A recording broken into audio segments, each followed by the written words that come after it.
All right, Nicole and Sean, we are about to get started for the sweetest edition of Entrepreneurship Matters. It is a pleasure to have you two amazing entrepreneurs here on this edition of Entrepreneurship Matters. Let me get us started, introduce your bios, and we will get started into the conversation.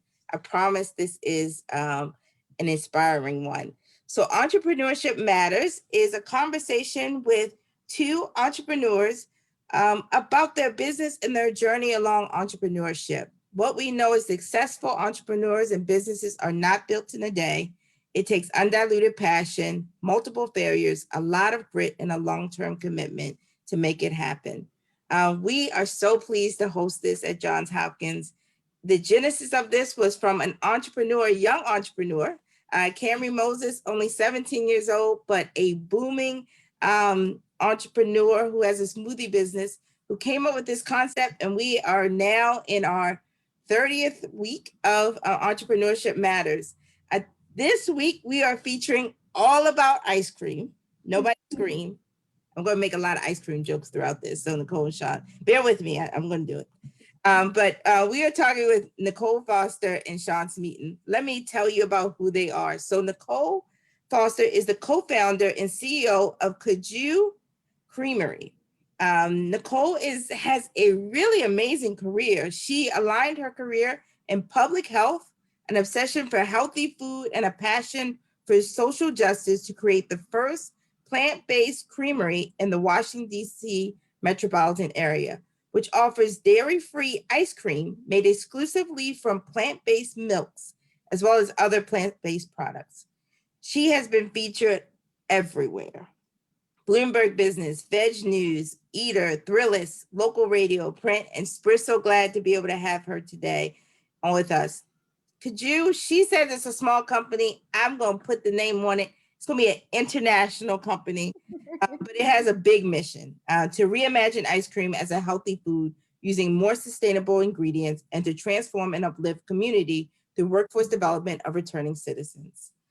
She is a lawyer by training. She's received her JD from Beasley School of Law at Temple University and an MPH, a Master's in Public Health from the George Washington University School of Public Health. It's a pleasure to have you, Nicole. It was a pleasure to be here. Oh, my pleasure. Let me turn to Sean Smeaton. Sean is our serial entrepreneur.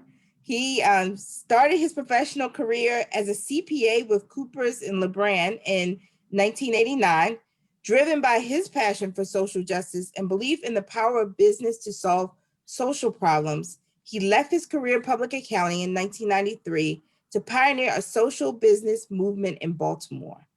Sean founded and managed 4 social enterprises over the past 24 years.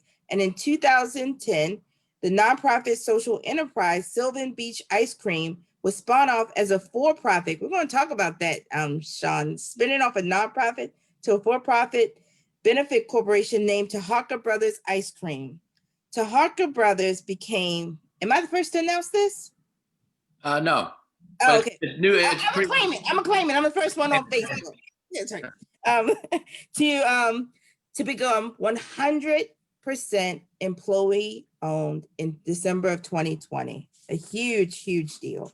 And although ice cream is the product, Sean will tell you that Taharka Brothers is the business of social change. To quote Sean, where there is a problem, there's a business that can solve it. So it's a pleasure to have both of you who you really are using your businesses as a means for social change on today.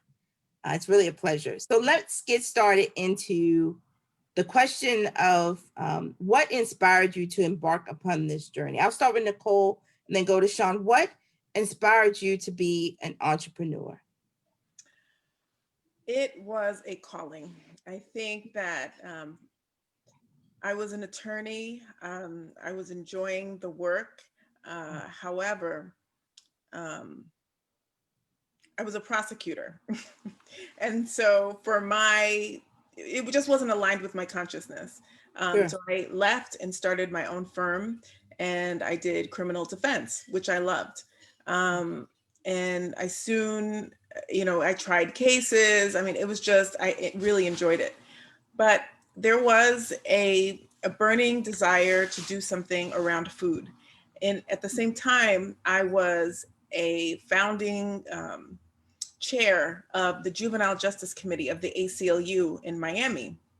And I was working to advocate against zero tolerance policies in schools. And to replace those zero tolerance, those harsh disciplinary policies with restorative justice. So I was doing a lot of research around juvenile justice, around arrest rates. And I noticed that police officers were arresting children as young as 8 years old. And it really disturbed me. And, looking at the educational system, I thought there has to be a way to kind of engage young people at an earlier age to keep them out of the school to prison pipeline. And so I knew that I wanted to do something around food.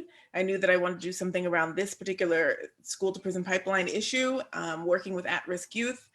And so it was just about what business to start. At the same time that I was pondering this, I learned that my children were lactose intolerant. And my husband and I, who is a chef, who has 15, 20 years of culinary experience in really upscale restaurants in South Florida, we kind of put our heads together and started to tinker with ice cream in the house, plant-based, cashew milk, almond milk, hazelnut milk, macadamia milk ice creams in the house. And the kids, surprisingly, loved it. And our friends loved it. And we thought, well, this might be the business. This is the business to put it all together.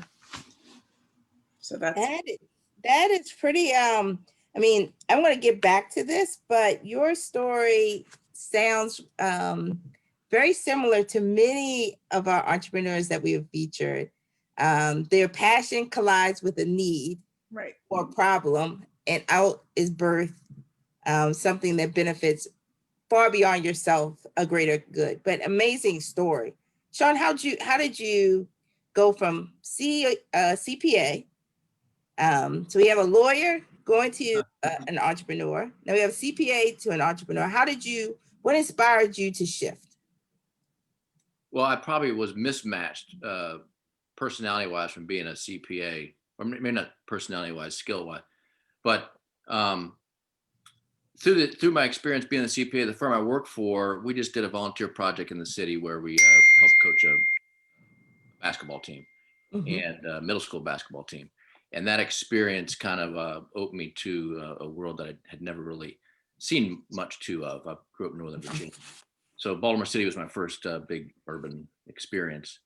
And most of the players from the team were from the Lexington Terrace off MLK Boulevard. So that experience just kind of changed my whole outlook on everything. It's like I just started thinking different stuff, and really didn't know what my life's path was going to be. I never really had an entrepreneurial interest, so to speak. Never had started a business or done anything before. And I just happened, what happened for me, my whole thing was I was inspired by an organization out in San Francisco that was a nonprofit, but it was unusual. It was about 500 people, ex-cons, substance abusers living together in this humongous complex that they built. And they had several businesses that they ran. So even though it was a nonprofit, they had these businesses provide the income for their mission, which was to help people get back on track. So when I read about that organization, all of a sudden it literally just clicked. I read the article in the Parade magazine back in 1992, I think it was. And as I'm reading through it, I'm seeing their whole approach to the problems that they see in society and how to fix them and so forth. And it kind of matched up with the things I was seeing, and it really seemed to be an interesting solution. And there was nothing like it anywhere on the East Coast that I'd seen. I said, this is it. I mean, literally after I read that article, I knew what I was gonna do the rest of my life was start an organization like that. So it was really just following the roadmap of that organization out in San Francisco called the Delancey Street Foundation. And just going from there. And then once I got into the business side, I just loved it. I mean, starting a business. And I think as a child growing up, I did like to build things a lot. I was building model planes or tree forts or go-karts, whatever. I really enjoyed building things. And being an entrepreneur, I think you start with an idea and you build it, and it's Mhm. really rewarding. And then of course, after you do that for a few years, it's hard once you get that bug, the entrepreneurial bug. It's hard to let that one go. Yeah, there's very few people I think get cured of that Right. spirit. Yeah, once you, it's hard. It's really How, hard. what got you into ice cream? I want to ask that question. Why ice cream? I wish we had a grand plan on all the stuff that we did, but so much of it was just luck or just not necessarily what the reason is today. So again, following the model of that organization out in San Francisco, we start off with a lawn care business. That was the first thing we start off with. So we had about 20 guys living in a house on Preston Street, and guys that were coming off of drugs, and we needed something to make money. So we started the lawn care business. So we got into that, did landscaping, we got into commercial landscaping. It was making good money, but it was very seasonal, it was very labor intensive. And again, following that model out in California, they had several businesses. So they wanted each person that was part of the organization to get some labor work, some customer service, maybe some office work. So you had to have several different businesses to get a different flavor of each one of those types. So we said, we need to do something customer service. We had this spot on Preston Street. We had this space on the first floor. So we thought about making it into a Ben & Jerry's ice cream shop. Because at that time, I was a big fan of Ben & Jerry's. And at that time, they were doing what they call partner shops. Mm-hmm, If you're a nonprofit, you could start a franchise and they wouldn't charge the franchise fee. So that was the only reason why we picked ice cream. Oh, wow. It's like serendipity. Yeah. And then it turned out that they were not doing that. They weren't going to do any more of those partner shops in Baltimore. So when we looked into it, we just decided to start making our own ice cream. But it was really just a way to have another business that could help support the organization's financial needs and everything else. So. Right. Well, Ben & Jerry inspired, but the Hawker Brothers is yeah, everybody knows the Hawker Brothers and Kaju. I've had both of your ice creams many times, and they are delicious. So let me ask you this. So Nicole, you went from making ice cream for your kids, friends and family, to starting a business. What were the steps that you went through? And I know people are watching, so this is time to take out your pads and pens. This is where the nuggets get dropped. What steps did you go through to start your business? Well, first I had to get on the other side of fear, right? So I had to pray about it. I had to claim it. And so there were a lot of like spiritual steps that I had to take before there were legal steps. I realized that I was not, what's the word, employable. That concept where you want to do your own thing. And when I took a job, I was more thinking, well, how would I get to within a few weeks, I was like, well, how am I going to get to the next step? How am I going to get your job? Right. So I had to get on the other side of fear and recognize that was real for me. And if I were to, I didn't quit my job right away, but if I were to quit, whether this would be something that was satisfying, but I knew that I wasn't satisfied where I was. So when I did all that work, I kind of started to plan it out. I filed the paperwork. I kind of did some market research first, actually. We did some market research. We did some small testing, micro testing with one store to see whether there would be any type of receptivity to the product. Hello.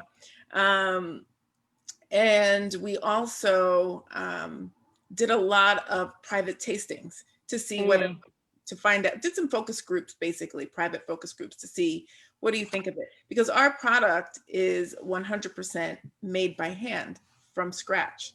And so we're not using a base that's already, people have already tried and tried and true.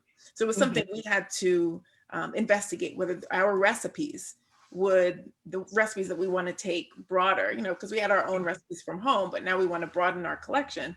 Are these going to be things that people like? So we did some of that research with friends and family. We did them in partnership with other stores. We do pop-ups in other stores.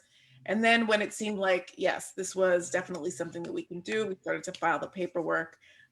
First filed for an EIN. I don't know how granular you want me to get, but filed the paperwork, filed state paperwork as well. We were living in right outside of DC at the time, so we filed the paperwork in DC. We had to think of a name. It took a while to think of a name. Then we had to find a branding and packaging expert. At the same time, there were a lot of groups that were starting at a place called Union Kitchen. So we joined Union Kitchen, which is an incubator. We joined their incubator program, and they kind of gave us a lot of information, helpful, valuable advice about how to get started and how to take your product from a concept to a retail shelf. And so all of those different steps that they've outlined for us, including, I had no idea how to do a nutrition label, things like that. Really, really helpful in helping us get our first package together. And then when we finally had the first package together, we launched in Glenn's Garden Markets down in DC. And they were the first one and only one for a really long time because we were both working full time.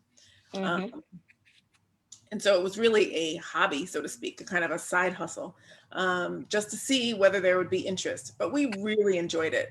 And eventually we moved from right outside of DC, we were living in Reston at the time, to Baltimore. And that was in 2018. At that time, we relaunched our packaging and now we put everything together. So it was a brand new mission, brand new packaging, and brand new flavors. And since our move to Baltimore, I feel like we have, as you said, collided. We've collided with so many amazing people. We've created a community and created a world that we just absolutely love. And, Sean's in that world. And I know Sean. Sorry? Everybody knows Sean. Exactly. Actually, our first trip up to Baltimore, we came for, I think, a speed. There was something going on at, what was that, Sean? It was at the Seed School. What's it called? School of Food? No. School Food, yeah.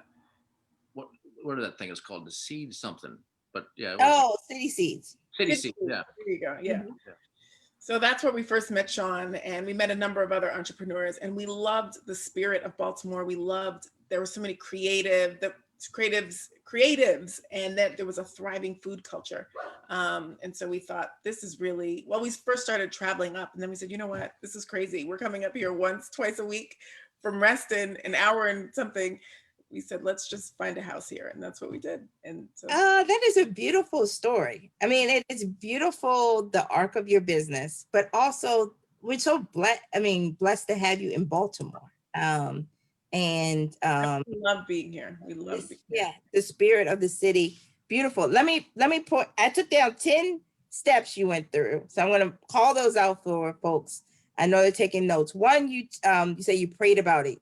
Got on the other side of fear. I thought there was a beautiful imagery. Second, you did the market research, figuring out what did the marketplace look like. Third, you did the private tastings, the pop-ups, the test events.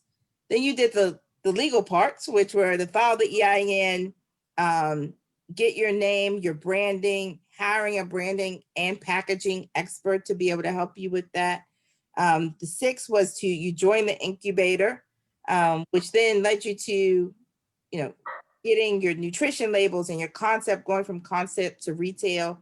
If you launched in a market, but you kept yourself contained as you grew, and then relaunched, rebranded, and 10, now you're in Baltimore. So Baltimore has like a gold star on my list of taking notes. How about you, Sean? Sean, how did you go from concept to having and I'd love for you to talk in your speech about going to 100% employee owned. Like, what was that journey that you went through? As I'm listening to Nicole talk, we had a template, a roadmap. The Delancey Street Foundation gave us that, and they were a nonprofit. So we start off as a nonprofit. It was different in that it had a business component to it. Wasn't, most nonprofits get all their money from grants and so forth, and we were about half and half. So that was a different kind of model. But but really it was from the beginning trying to use, once the business became a part, the business created so much structure to what we were trying to do, provided obviously money, financial input to keep the organization going, but it also provided structure for people to be a part of something, to develop work ethic, to develop other skills. It just did so much. And I think we had big visions in the beginning, or as we went along, we realized how powerful the structure of a business really is, how many things it really provides. And then it was really kind of having an idea of creating a new type of business. Ben and Jerry's was somewhat the model of that, but balancing that and how to create a different kind of business model. And I think we've been working on it since the nonprofit days, you know, because remember in the beginning, it was for people who are coming off of drugs and coming out of prison. And then it evolved into teenagers who maybe had dropped out of high school, but they didn't have hardcore drug addictions. And it was more like a school. And then it's evolved into a for-profit where the young people are from Baltimore City, but they didn't have any substance abuse problems and things like that. And it's more of a leadership type thing now. So it just kind of evolved throughout that long arc of 25 years. But I think in what's the common thread through it all is how do you use a business to change the world? And it happens every day. I mean, all you have to do is look around and see what businesses do. So that's what I think we finally have started to figure that out. And I think the idea was always being worked on, and maybe it wasn't being executed on. We've had a new CEO for the last 2 years who's helped us execute, get things done. Geez, I don't know, I kind of rambled there. I'm not sure if I. No, you did a great job. I have 4 points that you made about starting business. But let me ask you this: how did you go from being owned by management, probably, owned by a few individuals, to being 100% employee That's owned? the part is we've never been owned by anybody. So Never known by anybody. Never That's owned by right. You're a nonprofit, of course. we were a nonprofit, and people. So I don't know if, just for your listeners, there, a nonprofit, another way to describe it, or the legal way, is non-stock corporation, which means no one can own the stock in a nonprofit. So it's literally just managed by a board of directors and the manager of an organization, but it's not owned by anybody. So in 2010, we thought, hey, you know what? We came up with a new ice cream. We rebranded it back in 2008 as to Harker Brothers, but it was still under the nonprofit ownership. And then we said, you know what? I think that this company would be more impactful if we became a for-profit, because then our young people could become leaders and use the company as a platform to be leaders and, change makers. So in 2010, we did the legal work to transfer the ice cream assets, because at that time it was a nonprofit and had a lot more other assets. The ice cream was just part of it. So the legal work was done we had an ice cream shop in Mount Washington. We had a factory in Hamden. All those assets, the freezers, was transferred over to Harker Brothers, and created a new corporation in exchange for the stock, because nonprofits can't give stuff away unless for a charitable purpose. So all of these years, that was meant to be kind of a temporary thing. Like maybe 2011, we were going to get the stock in the hands of the employees. But it's a very long story why it didn't happen. But it didn't happen until this year, and finally we were able to get the legal work done to make it happen.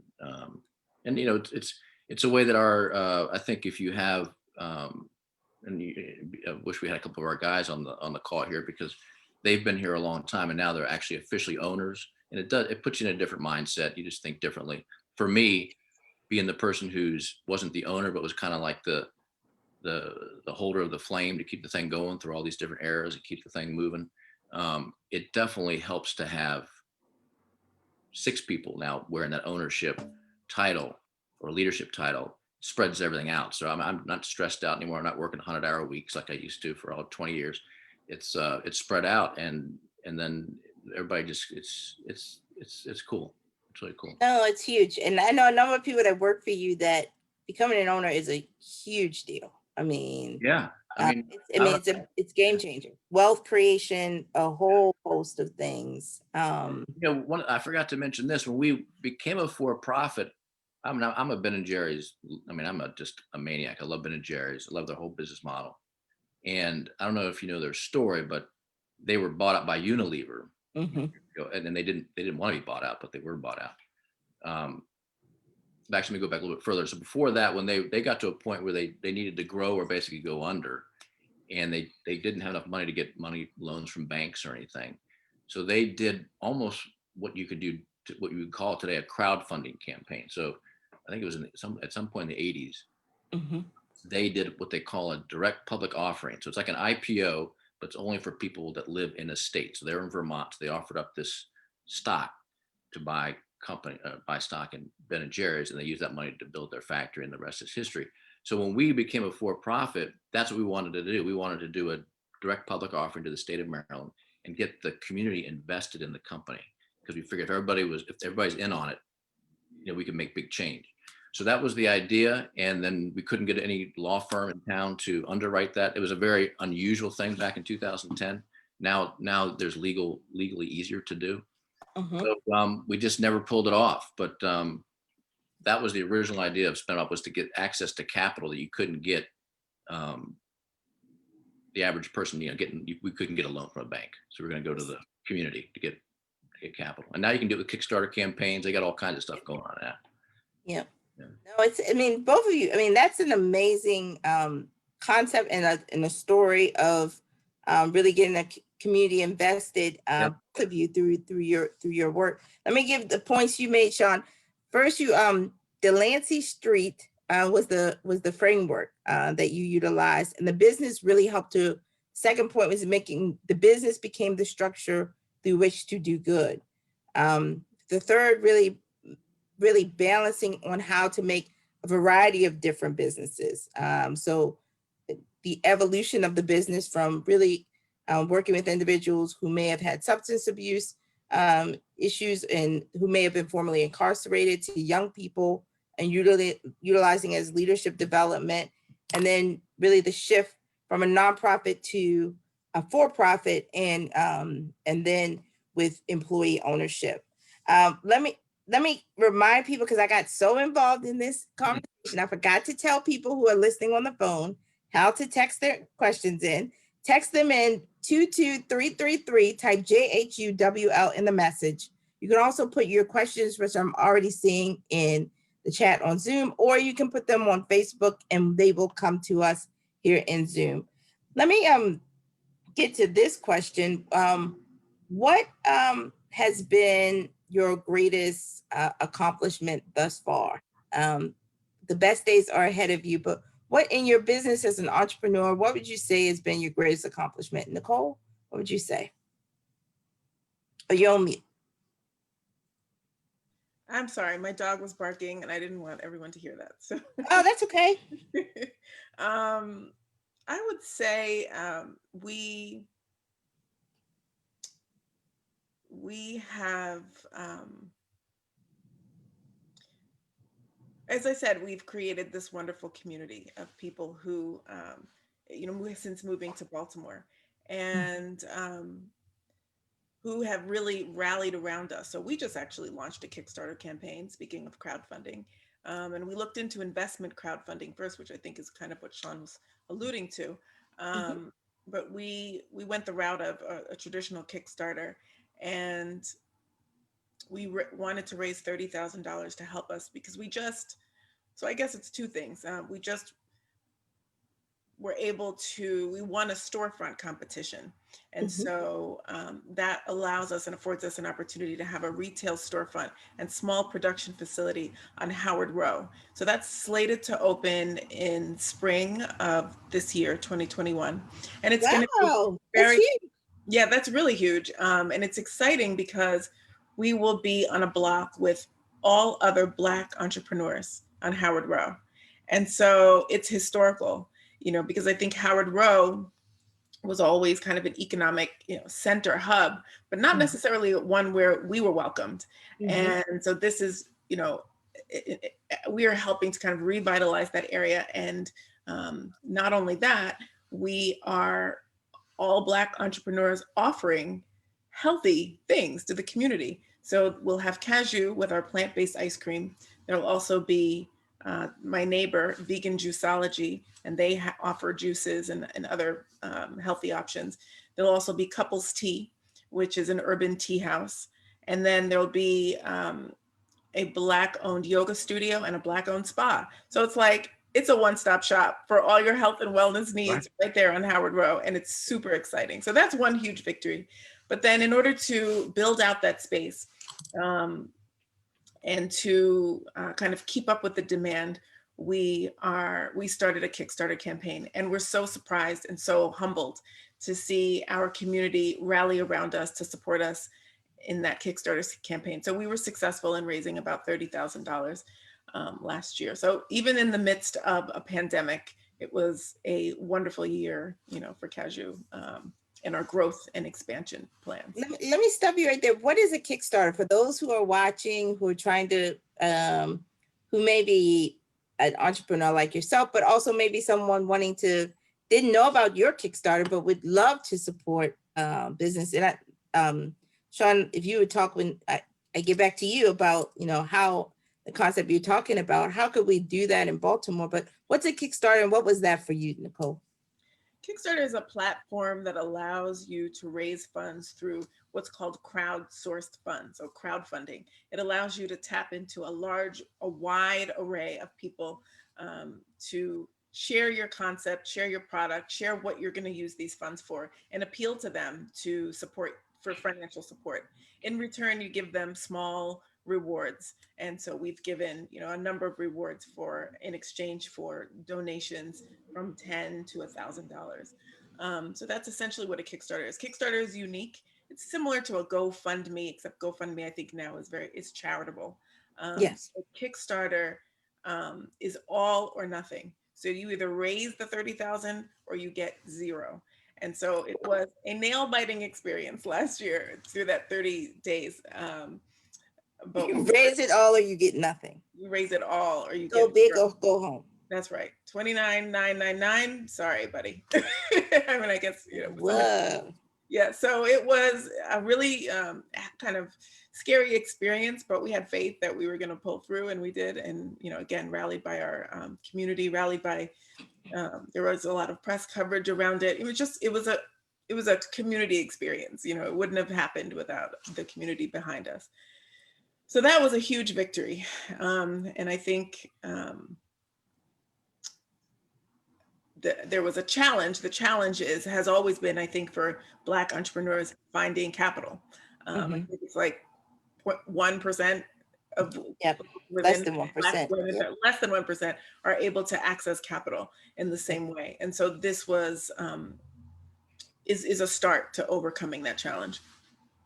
Excellent. I mean, great advice you've given. I know a number of people are probably like, what was a Kickstarter? So I asked the question that they were holding in their heads. That's right. And many of us who are like, I would have donated. I would have made sure you got to 30. Would definitely. And thanks for lifting up those folks on Howard Road. Now I know people the questions we will make sure they get on the list for Entrepreneurship Matters this year. So we'd love to feature them as well. Sean, what's been your greatest accomplishment into Harker Brothers? That's a tough one because it's such a long arc. There's so many years and there were so many great accomplishments along the way. I would have to say that I'd probably pick two. I'd probably say the transfer of ownership from the nonprofit to the employees in December was probably the biggest, because it was kind of the culmination of all those years of different variations and spinoffs. And it kind of represents the culmination of a 20-year journey. And then the other one would be just people that somehow attracting people that were dedicated to the mission, so to speak, and worked for very low money, worked for many years, and kind of kept the dream alive until we could get to a point. Because we were basically about to go under every year from up until we got the Hopkins account. We sell ice cream. We're very happy to give you. We're very happy we had the Hopkins account.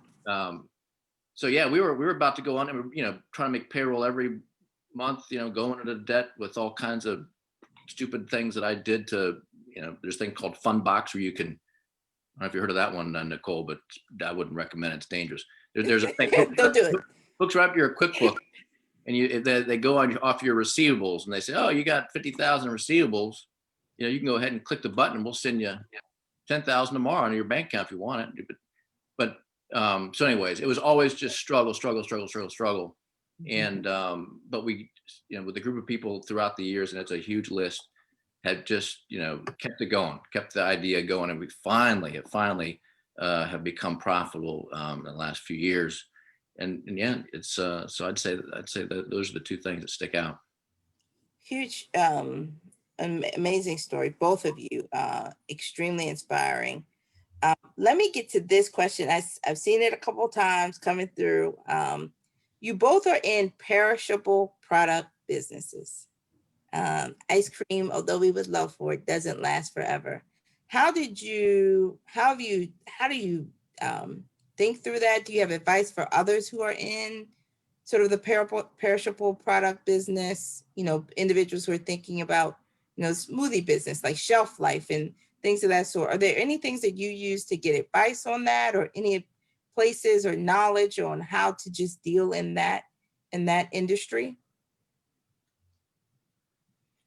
Nicole? Go ahead, Nicole. Oh, Sean? Go ahead, Sean. Go ahead. Yeah, I mean, we're probably in the worst one, ice cream, frozen, especially ice cream. I'm not sure if it affects your quality as much, Nicole, but with the dairy products, if they thaw and refreeze, it's just basically ruined. So you've got to keep it frozen, and there's so many ways to go bad. I mean, just within our operations itself, it comes out of the machine soft and it gets hard, but then we got to take the pints out of the blast freezer and package them up and clean them off. And there's so many opportunities to get that thaw, refreeze, and it just becomes icy, and it just sucks. So then you got to worry about delivering it to the grocery stores, and it might thaw a little bit on the way there. Then you got to worry about the grocery store when they pull it out of their back of their store and put it on the shelves. They don't just let it sit there on the aisle for 15 minutes. So it's really a tough one. Ice cream is very tough. And then shipping it, we've actually started to do that a little bit, shipping with dry ice to people's houses with UPS. And again, you've got to put it's expensive because you got to put a lot of dry ice in there to keep it frozen. So ice cream is a real tough one. Well, I guess one way that we've kind of worked around that a little bit is we self-distribute. So we don't have a distributor. We distribute all of our customers. So we can kind of take care of the product, make sure that when it's on the truck, it's frozen. When it gets to the grocery store, we get it right into their freezers. So some of the stores, we actually put them on the shelves ourselves, which is actually the best. So it's really frozen. I would recommend not doing it frozen. Well, actually, I don't know, because frozen products when you going back to shelf life, the good thing is, like, if you're a restaurant, you got fresh produce, that stuff's going to go bad in a day or two. We can make ice cream and it'll stay for 6 months, but you wouldn't even notice any kind of difference to it. So pros and cons there, pros and cons. So once it's frozen, it's good. It's not going to go bad unless you thaw it. Yeah. So I don't know if that answered. I actually didn't realize you were distributing on your own. I've been at Richardson Farms when the Tahaka Brothers inventory comes in. Yep. It goes like from the truck into the freezer. I'm always like, I thought they would go like around the back. They would do all these things. Oh yeah. Put it right there. That one we put right on the shelves. And that freezer, by the way, of all the places I've loaded up, that thing is like a -30 freezer in your hands, because you got to put them in. Your hands are frozen. Like, you can't even do more than like 8 at a time, and you got to just take a break, because that freezer is kicks. I mean, it really is frozen. Richardson Farm, good freezers. Yeah, good freezers. Richardson Farm. You're right. You're right in the front too. I know your guys probably do that on, and your women probably do that on they put the Hawker Brothers in front of everybody else's ice cream. I don't know if you've seen that. I didn't know that. I haven't been there in a while, so it's good to hear. It's great for you. Yeah. No, it's nice. Right front and center. How about you? What advice would you give? And I know you're in Eddie's and a number of other grocery stores, but how are you? What advice would you have for folks who have the perishable products and are in that industry, things that they should be thinking about? And it's just to keep, what's the question actually? To keep them. To make sure the product doesn't Yeah, we also self-distribute. We're in a small number of stores, but we also self-distribute, and we're probably going to keep doing that for a while. Although we're having talks with distributors now, but I think I would say, yeah, don't do it. Try to find a non-perishable. No, you can't say that. Try to find a non-perishable. No, because shipping is a complete nightmare. Yeah, Sean's right. Nicole, now that I'm thinking about it, though, it's actually good because, like, I know in the industry of maybe cold brew coffee and stuff like that, if you deliver a cold brew to a grocery store, it has a shelf life because it doesn't last that long. And that's one of the problems with that industry, I've heard. But with ice cream, man, once we get in the freezer, it's good, as long as they don't have bad freezers where it melts and they rethaw. But the shelf life is long, even for our product, which goes bad, quickly. Our product is not cooked. It doesn't have any preservatives in it. So sure, if it comes out of the freezer and it sits for an hour, 2 hours, 3 hours, after a while, it's going to be bad because it's basically made out of cashew milk. So our product in particular, I think, is a really difficult product to work with. We've also started with creating cashew milks and almond milks. And those you're chasing that product we started putting that in stores, but you're chasing that all the time. So it's difficult. I mean, there's a lot of ways to keep your product, there's high pressure pasteurization, which which keeps the nutritional value of the product intact, but still kills the pathogens. So we've got, right here in Maryland, we've got, I think, at least 2 HPPs. I know definitely 1 HPP. So there's that route. So if you've got something perishable that can be, basically the HPP submerges it deeply in water, and there's not heat, but it's pressure, and that pressure helps to kill the pathogens. And so that's a route to take if you've got a perishable product. But outside of adding preservatives, which we tend not to do, I'm not exactly sure what else to offer. Yeah. Let me ask you this. We got a lot of questions in. I do not want to run out of time, and this happens to me every time. I'm going to ask one last question I had, and then we're going to get to all of the questions that are coming in. I promise I will get to all of them. We always have 2, 3 business owners, celebrities on. Oprah usually watches. Typically have Jeff Bezos if it's his lunch break. I wish. What's up, Jeff? We got to speak it into existence. You have to claim it. But what things would you tell them to support businesses like yours? How can individuals that are at different tables that do want to help small businesses get into supply chains, get out into the retail market? What can we do to support businesses in a really holistic way? Why don't I start with you, Sean, and then go to Nicole? Well, I mean, Hopkins is already doing it. I mean, when they sign, so ice cream is a seasonal business. We were mostly wholesale. Our only retail was our ice cream truck until recently. So our sales would really drop off in the winter months, and we had to let people go, or really limited hours. And then we got the Hopkins account, and we're selling ice cream to the dining halls. Then all of a sudden, our September to April revenues went way up. So we got Hopkins and Loyola and other companies. So when you have huge institutions with a lot of money that they spend on stuff, if they can support a local business, which is what Hopkins is trying to do, and Loyola and other companies like that, it changes everything. I mean, it keeps the money local, helps the local economy, helps everything. I mean, it creates jobs, it's everything. So I'm a huge believer in the whole local business life cycle, keeping things local. If big institutions with big buying power can do that, they could support. I mean, Hopkins, the colleges involved, and not just Hopkins, the college, but you've got the hospitals, if they just bought local products, I mean, we just put the money right back in the local economy and change everything. So that's what they should do, just buy your product.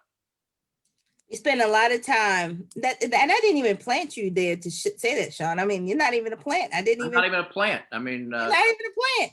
But no, we spend a lot of time thinking about in every place, and we call it sort of squeezing the orange, trying to figure out how can we spend as much money as we possibly can locally. So that is great advice for them. Nicole, what would you say?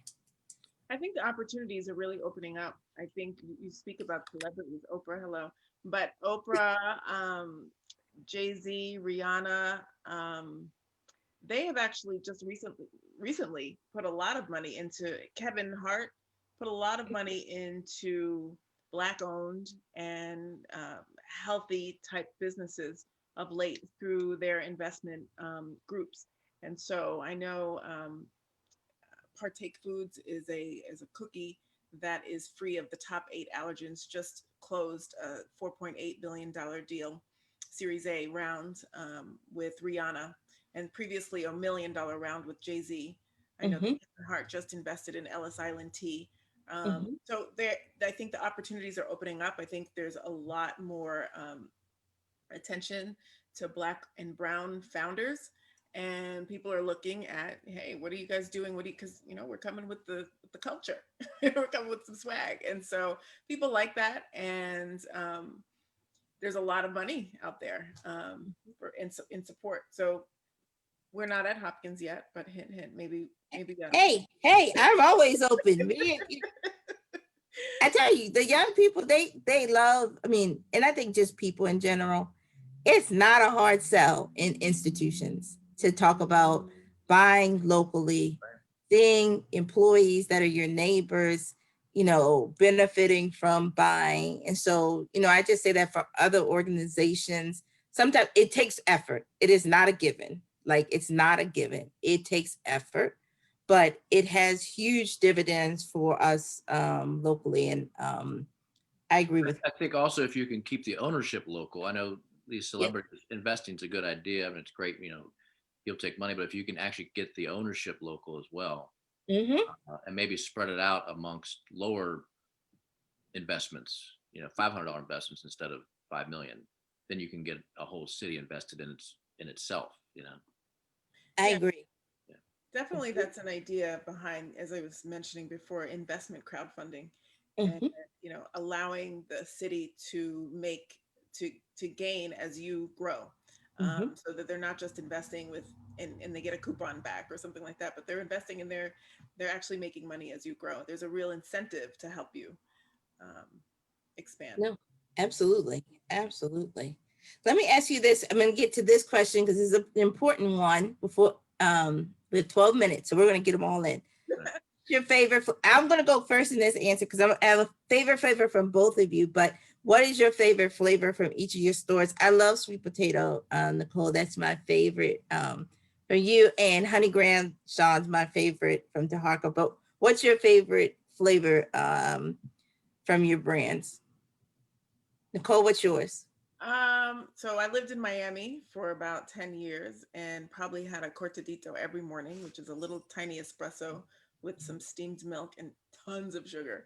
And so our ode to Miami is our cortadito flavor, and it's my absolute favorite. It's like caramely and coffee. It's like perfect. Selling it. You're selling it. I'm a huge fan of coffee flavors. So whatever I'm right with you, Nicole. The coffee flavors I love. I also like tart flavors. We did so it kind of depends on the season. Summertime, I'm usually more fruit flavors and stuff, and tart flavors. We did a flavor called Beautiful Struggle, which was a buttermilk ice cream, which is really just the base is just kind of tart a little bit. We had a blueberry sauce and a raspberry sauce swirled in. Had a sweet tart type of thing going on. It's really summertime, very refreshing. So that's my summer go-to, and any kind of coffee flavors, my year-round go-to. Excellent. Are we going to pick those up? Let me ask you, someone posed this question. You both had different professions before going into entrepreneurship. How do you think that those unique experiences help shape you as an entrepreneur? Nicole, we want to start, and then Sean? Sure, absolutely. For me, being a criminal defense attorney and working with the population with which I was working opened my eyes to working with returning citizens. So I don't know if we've discussed it yet, but we too are looking to transition to worker owner cooperative, and we'd like to employ returning citizens. And it was based on my experience working with disenfranchised felons in Miami, realizing how much they had to offer, but how much they were simply denied that opportunity. And so it was really important to me to work with at-risk youth, not necessarily at risk, because I hate that term, but to work with youth and to work with returning citizens. So it's that. I think I've forgotten your question, but it's my profession informed that that desire to work with those populations and to uplift them and give them a second chance. It also, we would like eventually to become one of the leading manufacturers of plant-based products on the East Coast. That's a goal of ours. And we'd like to take a blighted building and convert it into a factory. And again, be able to use that as an opportunity to provide workforce development to youth and to returning citizens, and then allow them the opportunity to own that business. Excellent, excellent, excellent. Sean, how about you? It's starting as a CPA. How has that help help you? Well, I would say the finances. I mean, just the finance part of that Mhm. knowledge base, you want to call it, helped. And I think that it kind of, when you're a CPA, you're exposed to a lot of different industries. Like I was in the banking industry, and you see these different business models and how they work. So I think that probably helped get some ideas going on business modeling and different types of structures and so forth. And I think just in general, I like working with a team. And at the CPA firms, you worked in teams. You go out to a client, you always were in teams. You got the partner, the manager, and you work that way. And I really like working in teams. So I think the structure of our company has pretty much been an extended family since day one. That was the model of Delancey Street, and the model today. So being part of a team, being part of something, I think is what I carried over in that. Carry over. Yeah. Finance is not a bad background. It's extremely helpful. I tell Very all, practical. Yeah, practical. go get have some grounding in finance. It will serve you well. Can't hurt you. Yes. This question is for you, Nicole. For the Kickstarter, if you exceed your goal, do you receive the surplus or is it capped? Oh no, you receive the surplus. So you can you can make a stretch goal. Once you exceed the goal, you can create a stretch goal, which we tried to do of another $5,000, $10,000, and they'll give you that money as well. You both are getting a lot of love on Facebook and in the chat. They're really appreciating the transparency of the conversation. Sean, someone posed this question to you in particular. What kept you going when you talked about every year sort of feeling a little bit like we just made it? How did you keep going, not seeing the success year after year that you would have seen in living for this day when you're at a very much a different right point?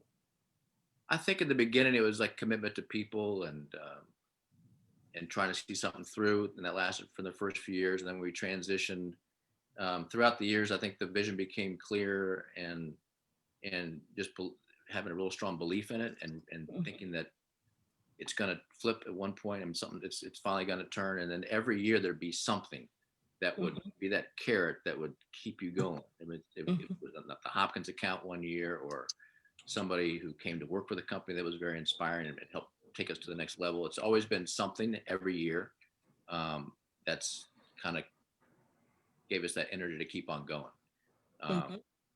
So yeah, and the belief that the overall idea of the company was very strong. We just needed to get the team in place, the proper team in place to execute. So. Absolutely. They asked this question let me get to this question. Someone said, I don't live in Baltimore, but I live in DC. Can I order your products? Can I still get your products? How about Sean? Can people get your product in DC? Yeah, I know Kaju delivers to DC. We deliver to one scoop shop that's in DC called Lulabells. They carry ice cream by the scoop, but they haven't been doing much of that because of the COVID stuff.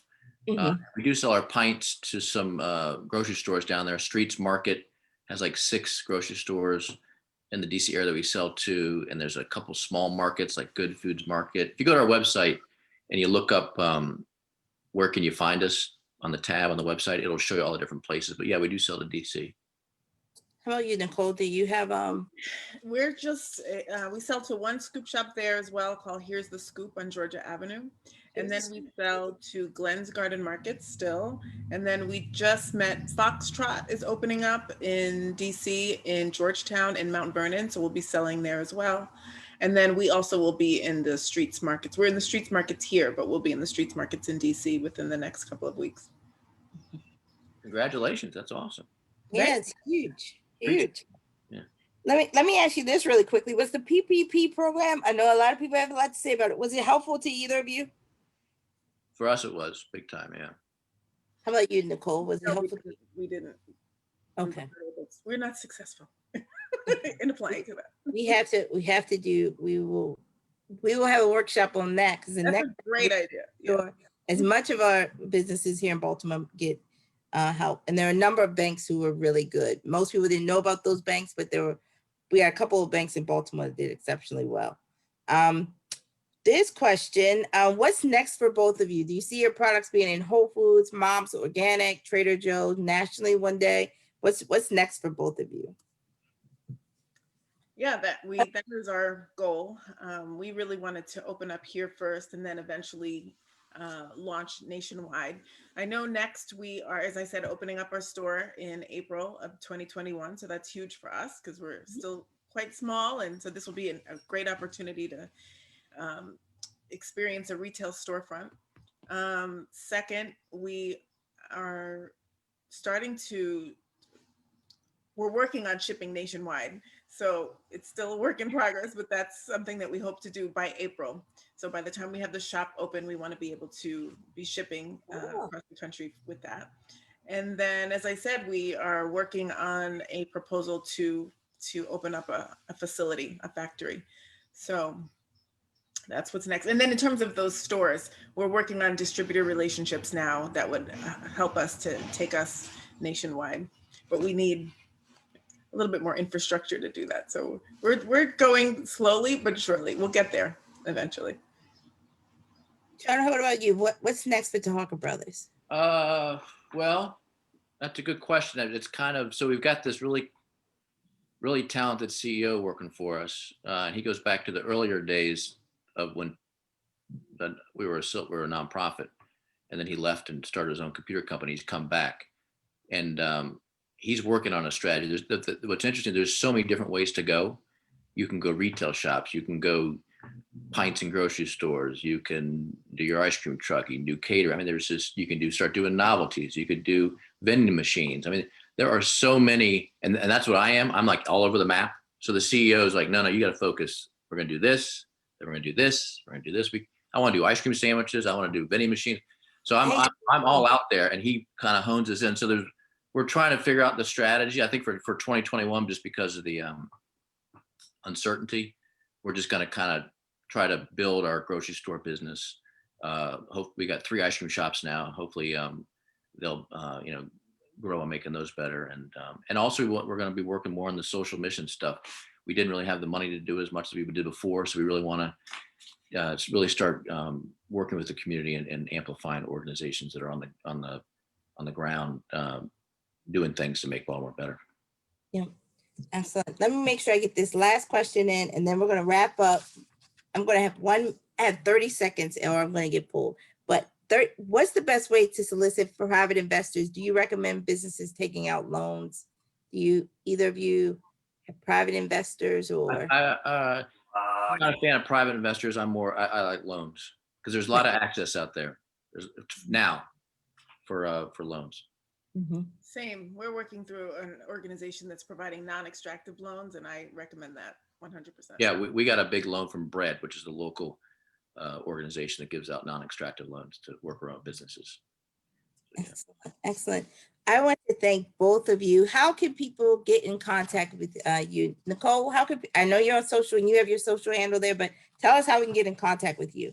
Sure. Just email me at hello@casucreamery.com. Also, you can check our website, www.casucreamery.com, or you can give me a call, 410-929-2644. Excellent. How about you, Sean? How can we get in contact with you? If you want to get in contact with me directly, my cell number is 410-961-2899. My email is sean@taharkabrothers.com. And then I'm usually checking out our Instagram messages on a daily basis. So you can hit us on there too if you wanted to have a direct question. Taharka Brothers, right? Yep, at Taharka Bros. Taharka Bros. Rose, that's right. Bros, yeah. Rose, that's right. Okay, great. Want to thank you both. This you. is a pleasure for me. I know a pleasure for everyone watching. Really, really appreciate you. Want to give a couple of announcements. Next week, we'll be returning with two amazing entrepreneurs. These are some hard to get people, so I'm not going to tell you the industry yet, but please come back next week at 1:00. Please follow us on JH Connects on Instagram, Twitter, and Facebook. Email us jhconnects@jhu.edu. We want to thank our community partners, Johns Hopkins University, Johns Hopkins Health System, Hopkins Local, the Mayor's Office of Small Minority and Owned Businesses, and the Warnock Foundation. Thank you both, and everybody have a great day. Thank you, Alicia. Bye. Thank you. Thank you.